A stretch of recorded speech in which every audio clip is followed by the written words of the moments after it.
Boom!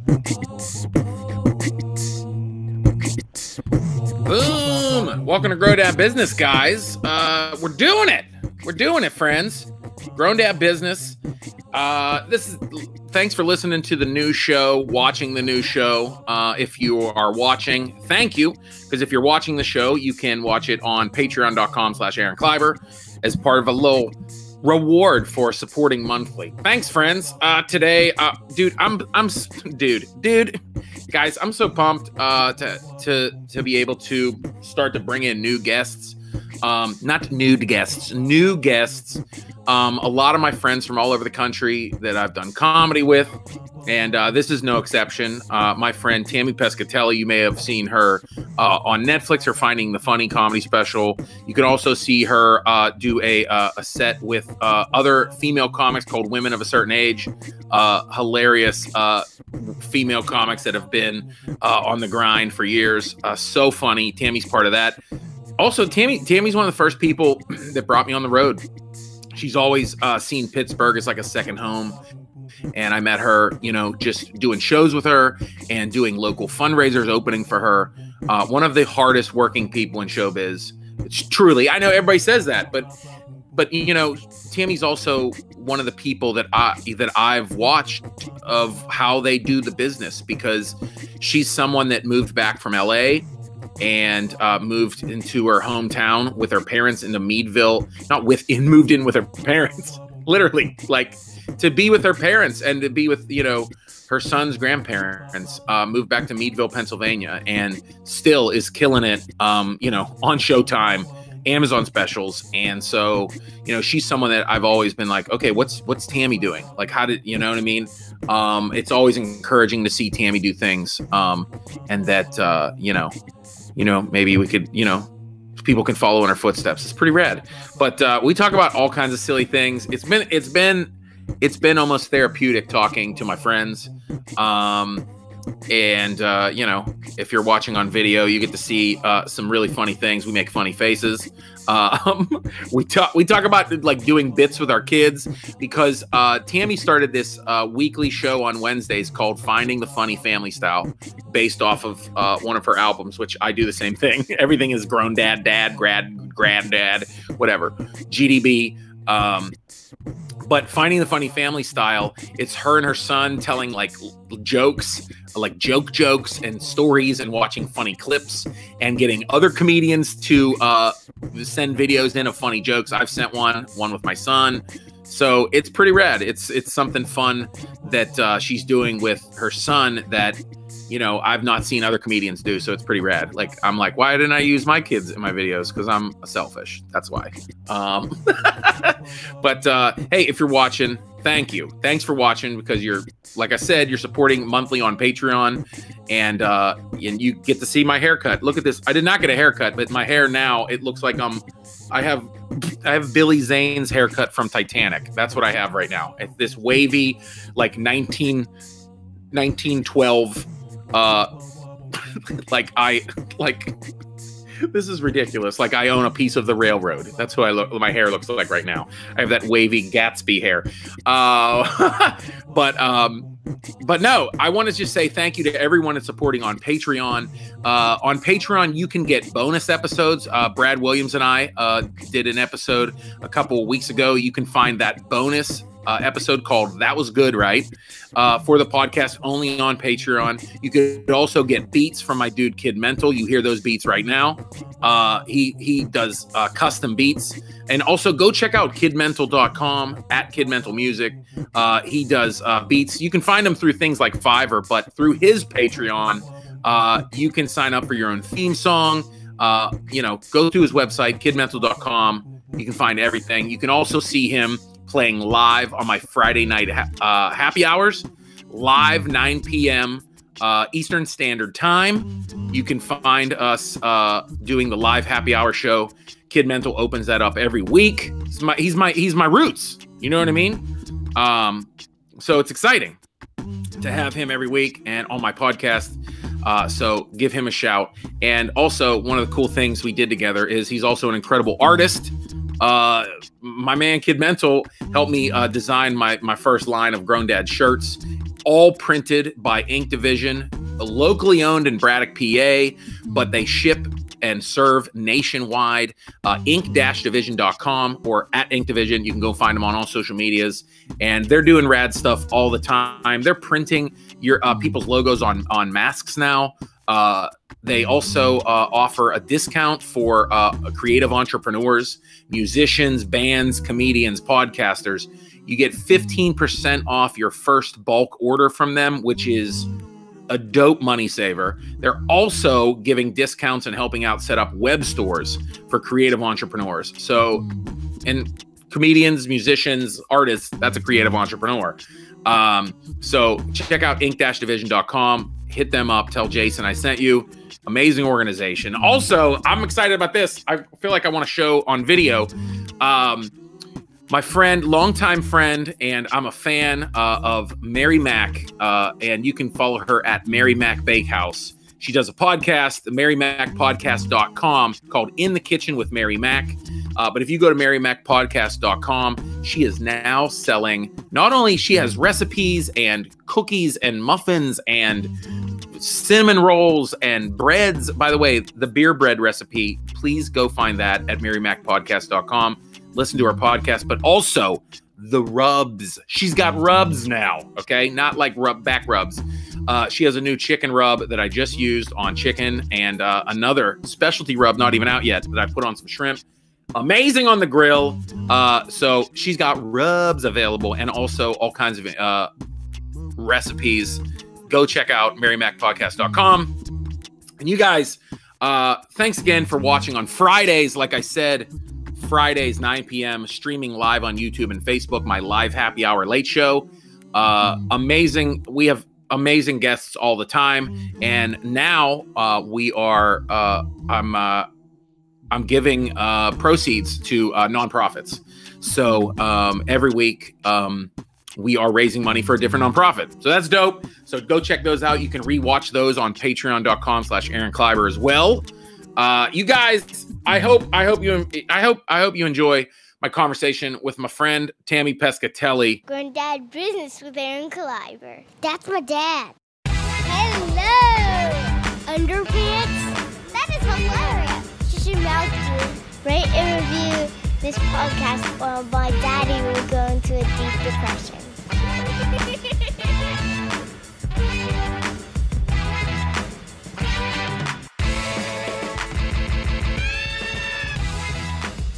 Going down business with Aaron Kleiber.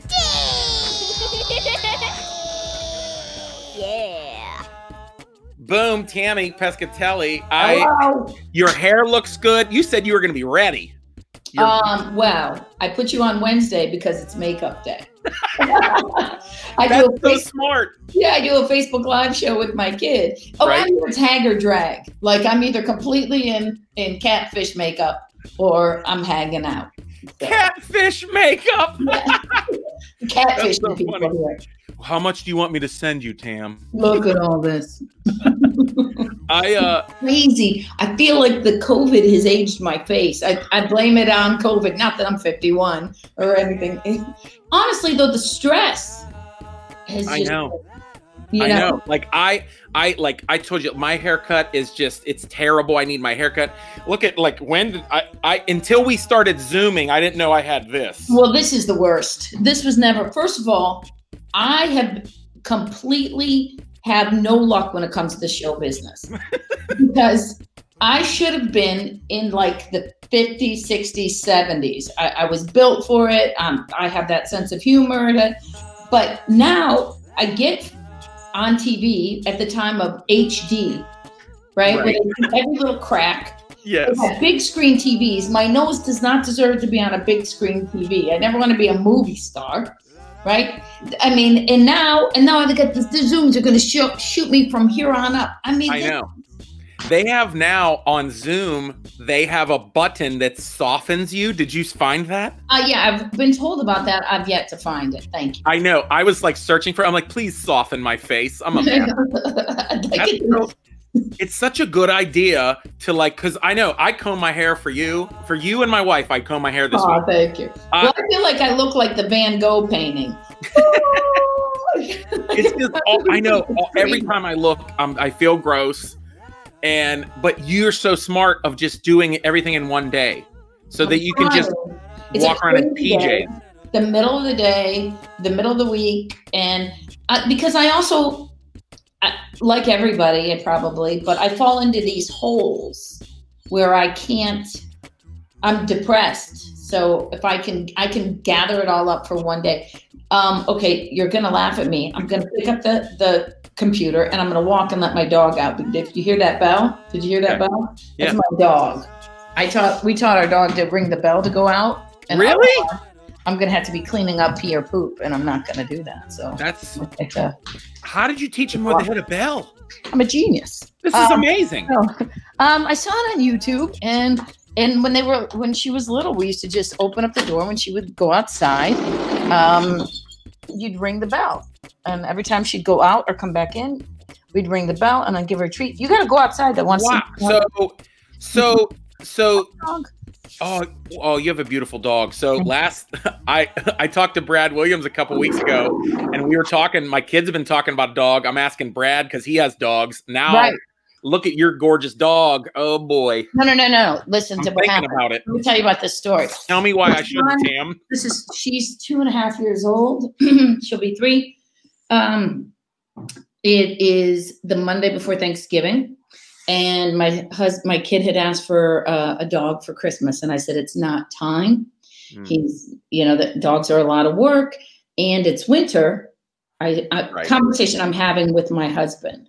It's winter, and we should wait till spring so you could take the dog for walks. And plus, on the day after Thanksgiving, I leave for Israel for 2 weeks for the comedy tour. Right. My husband goes, yeah, you're probably right. That night, he shows up with the dog. I literally wanted to kill him. Like, I want to be on his side, but I will be in trouble. We just had the conversation, right?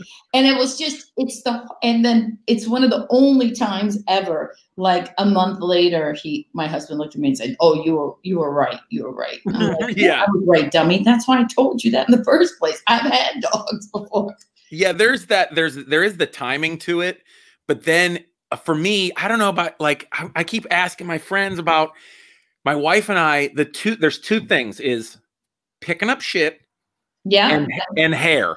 That's the 2 things that make us crazy. So the Roomba is pretty easy now with the hair. I constantly have that going. Okay. Cause I'm a stickler over that kind of stuff. I'm a TV person. I'm excited over COVID because I've wanted to wear gloves and mask everywhere. Right. I know you're going to, there's some stuff where I might do it forever. Like just wearing gloves at the gas pump. I might do that forever. Yeah, forever. I hate, there's a gas station that's like a convenience shop in this town that I live in Meadville that I've always wanted to wear gloves. And they had hazmat suits. I'd take it in there. So, but I'll tell you that here's the thing with the dog. You got to figure out what kind of dog. Because I also didn't want a small dog. Because I thought, what's the difference between that and a cat? Right. But then when your family can't come with you on the road when you want to, because someone's got to watch the dog, or you got to watching the dog. Right. You forget about that. Also, I thought we'll have a big dog to kind of have a presence in the house. I like that too. Right. Except that I've got a golden. That your dog, you have Prowler show up and he makes a sitcom with them. Yeah, I mean he's just like looks just like he thinks they're the Olsen twins. You know what I mean? Like he's totally the family. So it's actually she's tough. She protects us from deer and anybody we want to deliver something. Yeah, right. You're like, why is my Amazon package out on the road? Right. So it's so funny. Somebody tried a pizza guy said she was standing by the door. She wasn't even barking. And he like put the pizza down. This was before COVID, and put the pizza down in the driveway and said, I'm afraid of dogs. And I'm like, yeah, but I don't even know if this is a friend. This isn't even like a dog. This is like a friend, you know? Yeah, you should hang a sign on his neck that's like, I volunteer with cancer kids. You know what I mean? Like he's the sweetest dog ever. Exactly. I know. We've talked about it, and you know, it's a big one. We're not ready to pull the trigger yet because we have like we have a yard, and you know, and I kind of envision like having a German Shepherd, like, you know, prance around my border, you know, like protecting my family.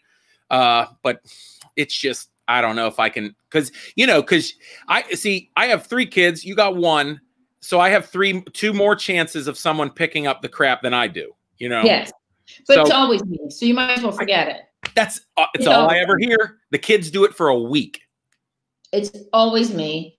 And I'm the one with the walks now, constantly with the walks, right? It just is what it is. And that's okay. I don't mind, especially right now. But the walks are a nice advantage. Yeah, it's a nice advantage. But it's not, you know, like now while the weather's nice. Right. It's not convenient. Right. And now that I don't have a job, yeah. But when you're only home for a day and a half, that's the hard thing. Because poor dog wants to go for a walk, you know? Yeah. Because I know some people said like it's nice to get out of the house now with the dog, right? But then you go back to being busy, and then who's taking care of the dog? That's, oh man.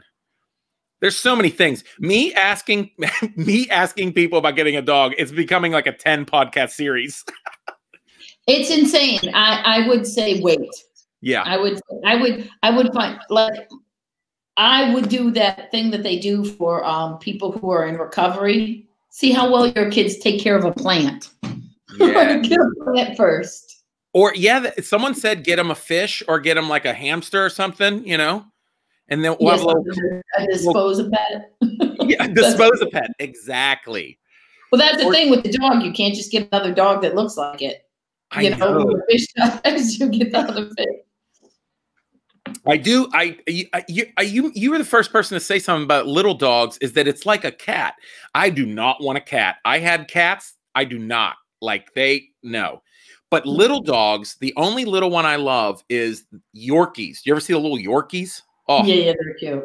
They're cute. But, you know, whatever. Then you compare Paris Hilton with a dog in a purse. You know what I mean? How does that work here? That's it. So I want to ask, how has it been in quarantine? Like, what are you up to? Because I want to ask all my comedian friends, like, you know, I love attention, so I've been streaming every 8 minutes. Oh, tell people about your Wednesday thing. It's awesome. So here's what happened. The quarantine hit, and it was amazing for me a little bit at first. I'll be quite honest with you. Although it was at the hottest part of my career in a decade, because I had just released the Showtime special, had my own special came out. I was on the Today Show, was going to be on the Tonight Show, all these things. I was supposed to have an Unmasked on Sirius. It all came crashing down. So that stunk. But I've also been on the go since I had been on the go from September until March. I mean, barely any time home, no more than, you know, a weekend off. So at first it was amazing. And at first I did every project that has been neglected to do in my house for the past 10 years. I mean, I moved my kids' room he moved rooms, and that ended up making 3 rooms move. The office had to move it. So it was like moving. Okay. Yeah. 3 full rooms in a house that we've lived in for 10 years. And that's great. And I'm all bruised up to show all that, you know what I mean? Like I have all the bruises when you move and all that. I look like I should be in a Lifetime movie. Look what I did for this house. Yeah. Do you realize I'm mad? If I sat at your house right now, my sweater would blend into your wall. Oh, it'd be good green screen. Look, it's the same color. I'm trying to reach across the screen. It is actually, and I'm almost the light color behind you. Yeah, so this is an accidental renaissance. We planned this. But then, and I kept in the beginning, I thought it's going to be okay. And then now, as I've been talking to club owners, I just found out a club owner. I talked to one yesterday that owns 16 clubs. That is a very high A chain of clubs, that they're not going to probably come back till 2021. It's scary. I know. It's how I support my family. I've done this for 26 years. I have no other marketable skills. I didn't qualify for unemployment because how? Because did you get it? Because I did, and I used comedy wages. Well, I did that too, but the problem is that I have a corporation, Yeah. And they're not understanding that since you left work, and I'm like, or this or that. So if I can speak to someone, I will. And people say, well, why did you, if you have all this heat? Well, I have bills too. I have a family. I have a husband that was in the, that had a stroke a couple of years ago. So we have all our medical bills. I have to work. I have to pay for my own health insurance. We have to do these certain things besides mortgage, car, kid. We still have to pay tuition for my kid because they're still going to school. So, yeah, which is fine. It's just, I got bills to pay and no income. Right. So I think that's scary. Like, how does that work? And how does that come back? And everybody in comedy now has taken a step down. Yeah, like, it's weird. If you were a senior, you are now back down to being like, you're lucky if you're a junior. I feel it. I feel it. I came out with Amazon special.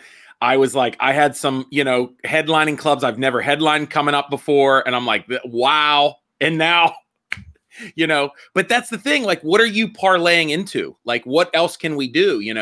Like, well, I'm just talking as much as I can. Different things where I'm going to produce a couple shows. Nice. There's a great outdoor venue here in Meadville called Voodoo Brewery. I'd love to have you come up to do it. Cool. As soon as we know what the parameters are from the Voodoo. I got to tell you this. Voodoo started in my hometown, they started in Meadville.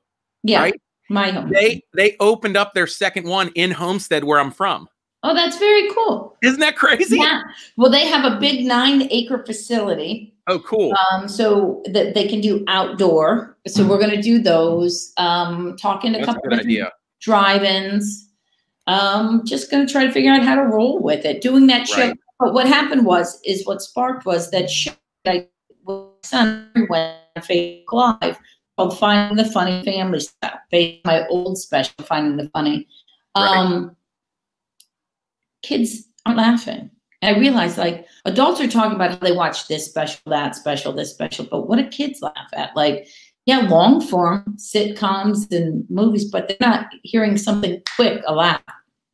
Right. So it started with just my son and I and telling jokey jokes, and then talking to some of our comics. You sent us a video, and you tell a joke, and a kid's joke, a stupid boom joke, a silly joke. Kids telling the jokes, and it's kind of, we hit about 10,000 people an episode, somewhere in between there. When it plays once a week, they're 10, 15 minutes, and we got a little bit of interest from a couple streaming networks now. So what happens? That's what I said when I first saw it. And then I didn't even, when you asked me to do one, I didn't even realize you were doing, because I missed a couple. And then I was like, oh, it got bigger and better. That's so cool. It's such a good idea. It's because I look around and see what else everyone else is doing. And no one's doing kid jokes. It's such a fun idea. From a pure place, because I wanted my son to laugh.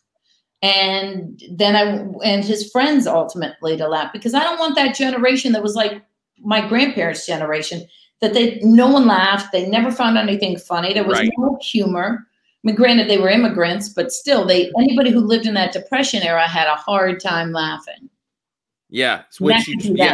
If we're not careful, Also, do you think too that, like, this reminds me of just passing along to our kids, just keep classic humor going, because like we've been watching older movies, and like now all our kids want to watch 10-second TikTok videos and whatever. I was about to say Vine. I'm like 100 years old, right? But like watching old humor, and they're like, wow, this is really funny. This is really good. Like still watching Tom and Jerry and Three Stooges. Like I do that. Well, that's it. We do flashback comedians every episode. We did Three Stooges, Laurel and Hardy. I think we did Red Skelton, Will Ball, Carol Burnett. Today we worked up to, we did Flip Wilson. This week we did Eddie Murphy. I realized we skipped one. I got to do Johnny Carson. But in ways that kids have never seen. Some of them they've never seen before. Parents could watch them with the kids, introduce the kid. Because people are like, well, why did you add that? And I'm like, because I want kids to see that people have been laughing for years. This isn't something new. Right. We didn't invent stand-up comedy. These people were telling jokes when the times were horrific. There were wars going on. There were famines going on, right? Like there was literally all pestilence. So it makes for good comedy to come up. Yeah, for sure. Yeah. That's why I feel like, do you ever hear people say like that that the younger people aren't coming up with good comedy now because they haven't struggled yet? Well, or they're not Browns fans.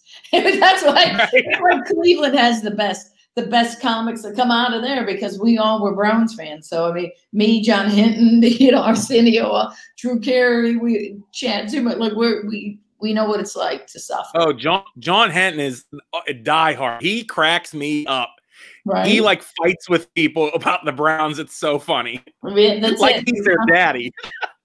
It's so funny because this is this is Brown's favorite time when everybody is quarantined. Like we have hope. I love you. You have a great advantage that like, cause you're from around Cleveland. Right. But like you have like Pittsburgh is like your second home. Lots of people think you're from Pittsburgh, you know? Yeah, I love Pittsburgh. It's my choice. Yeah, I mean, right. I mean, but now that you're kind of in the middle, I love that you can be like, "What's up, Cleveland? What's up, Pittsburgh?" Like because I love football, so of course I would love the Steelers. The Browns don't count as a football team, so I mean, but that doesn't mean like I'm never going to give them up. I can't. It's like crap. Right. Too late. Like, I always laugh at people like when I meet people from the area between Pittsburgh and Cleveland, like Eastern Ohio, like Youngstown. Yeah, they don't know.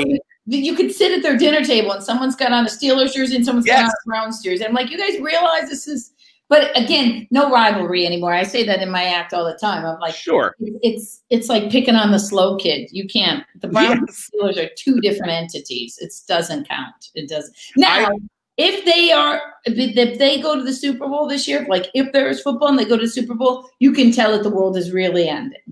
Like this is the apocalyptic time. So that's when I'll be scared. Quarantine, Corona doesn't scare me, but the Browns in the Super Bowl for sure is the end of the world. Okay, that's I saw some people pretty confident, like drafted some good people. So I don't know. We'll see. It's weird, isn't it? Just how all the stuff that's going on. Look how many comics came back to their hometowns. I've heard so many people leaving New York, LA. Interesting. Yeah, a lot of people. I noticed like the Saturday Night Live cast. A bunch of them went to like LA. They went like to their parents' house, and they just left. Yeah, I mean, like just regular stand-ups that that. We're working around the country. You know what I mean? That's the thing for me. I can only relate to monologists because I never get, once in a while I get cast in something, but it's not, I make my living going city to city telling jokes, selling that elixir that's laughter. So we are like traveling wagon, like come and get it. Here's your laughs, everyone. And I don't have any, like, it's funny. I was really blessed. The other day, Jay Leno called me to tell me. He was just very kind, and he had watched the special that I did for Showtime, just the women, I think it's called More Funny Women of a Certain Age. It's like a 10-minute thing. It's a big group of women that do it. Very funny. But he said, it was a great special. It was just very complimentary. He goes, "Have you been getting a lot of feedback on it?" And I'm like, "Yeah, no."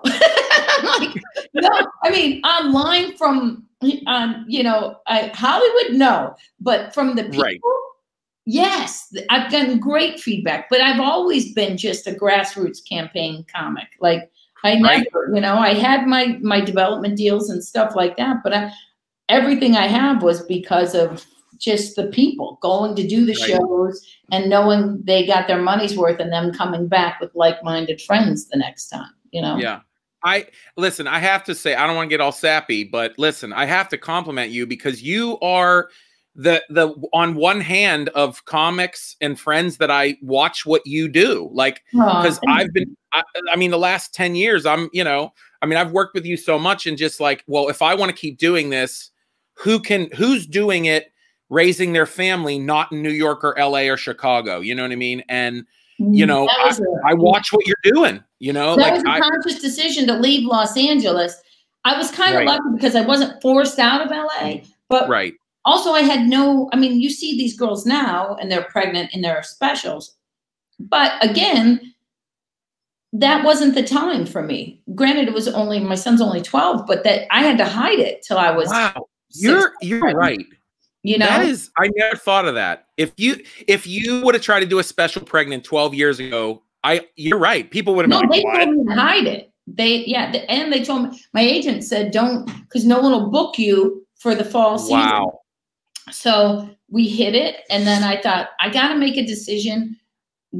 Again, talking about selling the elixir, get on a plane. I get on a plane to go to work. So what does it matter where my son lives? He might as well live in a small town where it's easily manageable. Sure. My husband likes it. It's accessible. I wish we were a little bit closer to the Pittsburgh airport. I will say that sometimes, or maybe they can move the airport to the other side. But I thought Youngstown had an airport, but they have one. They have one flight. Oh, yeah. It goes to Florida on a Tuesday. Like, that's it. It's the craziest thing. That's all. That's the only escape is just to go to Florida from Youngstown. Yeah, that's it. That's so funny. No, I feel you. It's I don't know. I don't know where this is all gonna go. I'm like, I don't know what's gonna happen over the summer, the fall. I mean, what do you think? I mean, I know that I know what you're talking about. Some clubs are talking about closing, but I love that. It's just not coming back until it's clear. Because a lot of them, what I've heard is that they have to negotiate with their landlords, and if they negotiate, they gotta make sure that they can cover that. And I mean, if you can only have 5 people, 10 people, 15 people, whatever it is, they want to be healthy and do the social distancing thing. And why wouldn't we want that? Of course, we want that, but they gotta make sure they make enough money. Yeah, and I like being creative, doing like drive-in shows. I mean, it's like I feel like comedians, we're the ones that are gonna return to normal last, but it's like we won't accept that. We'll try to figure it out. You know, it's funny because I kept hearing all these people complain, and when people would say, "Oh, it's gonna come back," and they would say it to me, and I'm like, "No, you'll come back.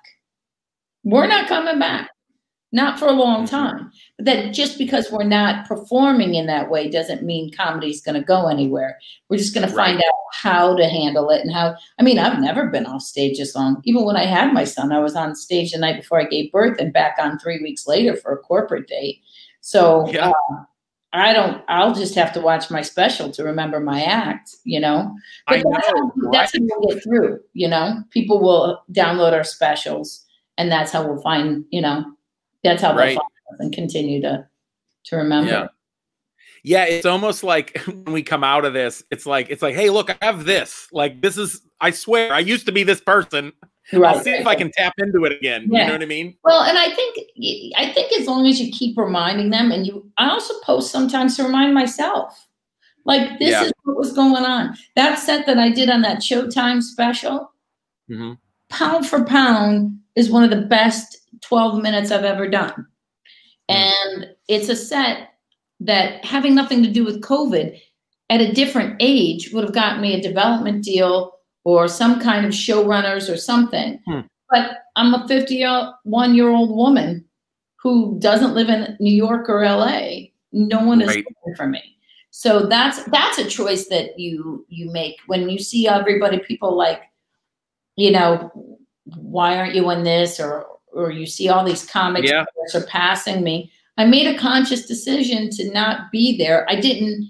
I'm lucky that I can eke out the career that I have from Meadville, Pennsylvania. I mean, it's not the mecca of comedy. The only person who's ever been on TV from here was Sharon Stone, and she left and never came back. You know what I mean? So you just got to keep coming up with something.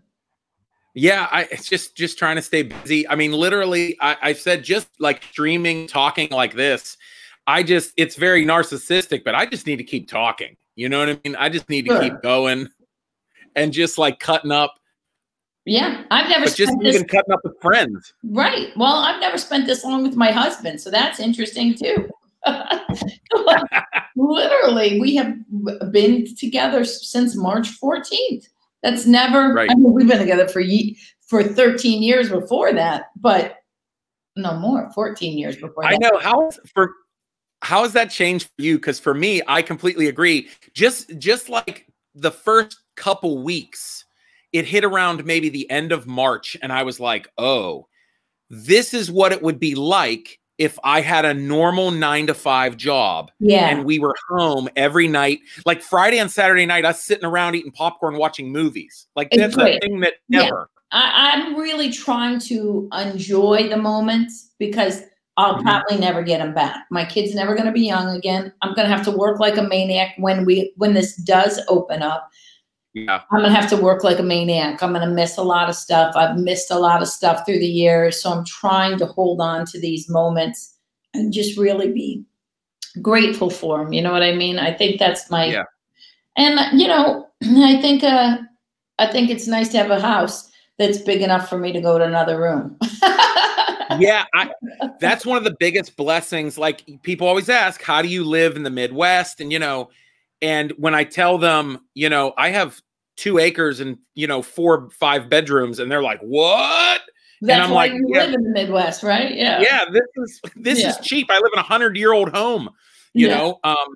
But being able to experience all that and have that right now, just sitting on our porch, watching our kids just play in the yard. I'm like, can you imagine if we were in Valencia right now, down the street from Mark Eddy? Like, you know, like any of it. It's just crazy. I mean, because we did that.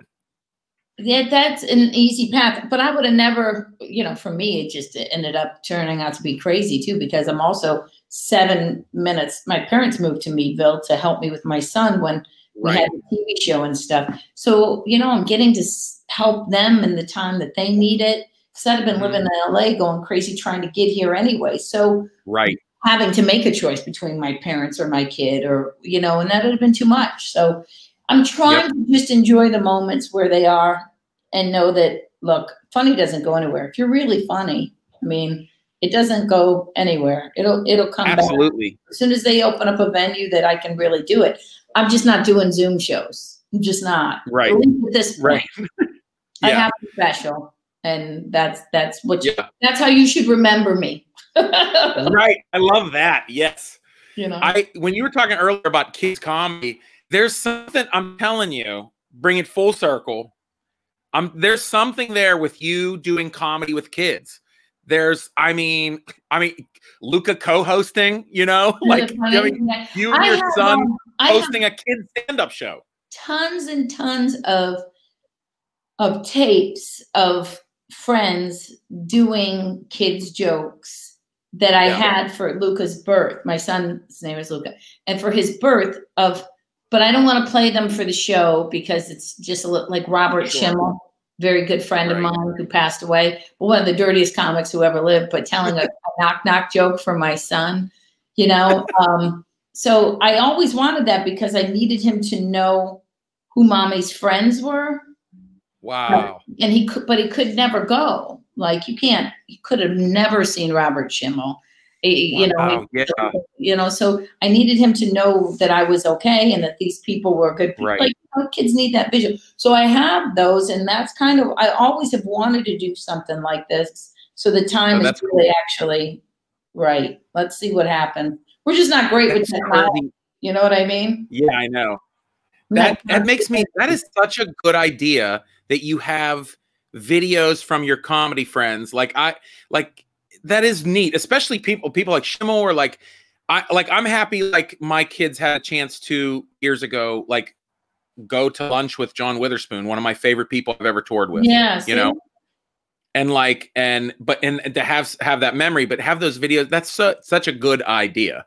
A really good idea. Thanks. Well, it was just for him. I just wanted to build a legacy for him that was, you know, we have him, we have Pat Cooper, I have all these, you know, Pat, it's great because now Pat's 92 and it's just as time I would collect these, but I don't feel like I can play them for the show because that wasn't the purpose of taping those. Those were for personal use, you know?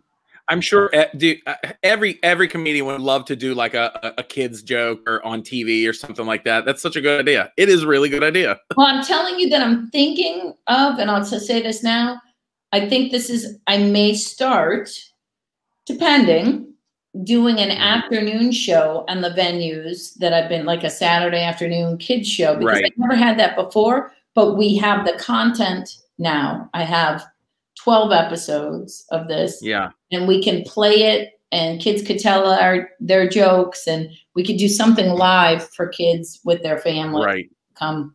And I may just open that up. I don't know that I'll always do it. But I think it just may be my give back thing.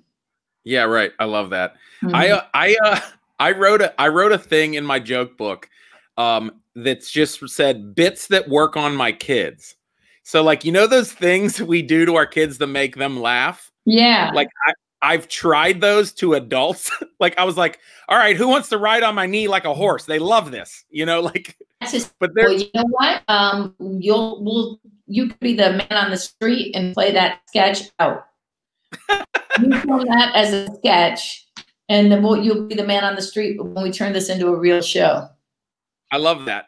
But yeah, there's those things that like you never think about writing for kids. And then when you think of all the little things that we as comedians, because we're funny, creative people, we come up with all these little things for our kids, you know, like, because we all have these little, you know, bits with our kids, and, you know, and I'm like, wow, that would like maybe make other kids laugh. Like I've done stuff like that where people are like, why don't you film that and show it to other kids? I'm like, that's just between me and my son. We goof off.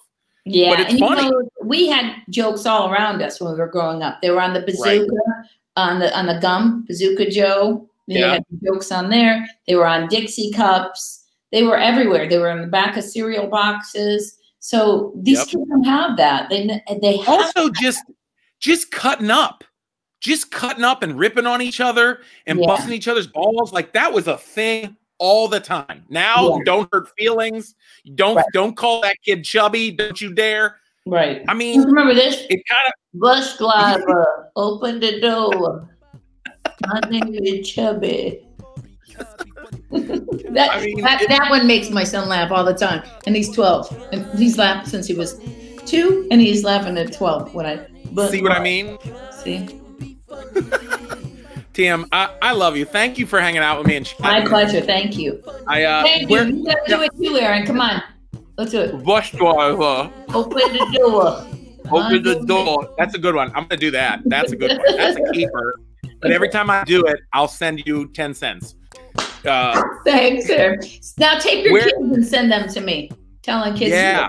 Okay. A couple more. Send them. All right. Hey, where can everyone find you, watch you?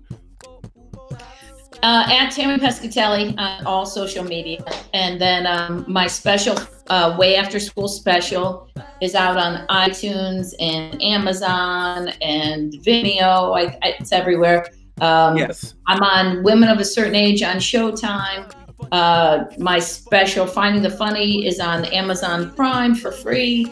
I have a movie called That's Amore that's on HBO. And that's Everybody Wants to Be Italian. That's playing on HBO right now. And That's Amore is on Vimeo. So if you want to find me, there are places to find me. That's it. Right.